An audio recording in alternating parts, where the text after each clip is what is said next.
Na-trigger nga itong si Lynette dahil sa ibinalita dito ni Giselle sa kanya na speaking of Carlos.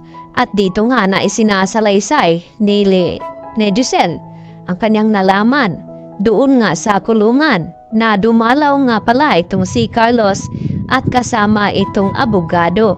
At dito na sinabi ni Lynette kay Giselle na tama ba talaga yun? Na si Carlos ba talaga ang dumalaw kay Moira? At dito nga na sinabi ni Giselle na hindi daw siya pwedeng magkamali dahil kinumpirma nga ng kanyang asset doon sa loob na si Carlos Benetes nga ang kanyang nakita. At dito naman na sinabi dagdag ni Giselle na malaki ang katanungan kung bakit daw dumadalaw itong si Carlos kay Moira. Anong mayroon? At special ba itong si Moira kay Carlos na para dalawid?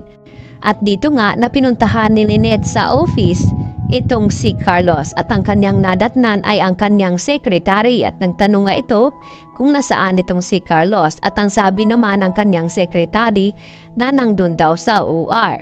At maya-maya nakita ni Lynette na iniwan ni Carlos ang kanyang cellphone sa ibabaw ng mesa. At dito nga siya na-trigger at dinampot niya ang cellphone at sinubukang buksan. Baka may malaman siyang kakaiba dito kung totoo ba ang sinabi dito ni Giselle. Subalit nang pindutin na nga dito ni Lynette ang cellphone, ay nagulat ito na kung bakit hindi na tama tong password na kanyang inilagay doon at nakatatlong attempt nga itong si Lynette. At dito naman na-disable ang cellphone na ito dahil hindi nga nabuksan. At sakto naman na kumatok itong si Carlos. At tinanong itong si Lynette kung hindi na ba daw ito galit. At dito nga, nainaya pa nga ni Carlos itong si Lynette na kumain daw sa labas at ipagpaliban muna itong nag-iisang meeting na naiwan ito. At maya-maya nga, kumango itong si Lynette at tinilapag na dahan-dahan ang cellphone ni Carlos. At dito naman na nilapitan ni Carlos kanyang cellphone upang bitbitin sana. At nagulat nga itong si Carlos nang bigla niyang inopen na hindi na nga ito ma-open dahil nag-lock nga ito at na-disable. At dito na napaulit-ulit tinanong ni Carlos itong si Lynette kung pinapakialaman nga ba ni Lynette ang kanyang cellphone. Subalit, yumuko itong si Lynette at hindi inamin ang tanong dito ni Carlos sa kanya. At yun na nga humantong na sa sigawan.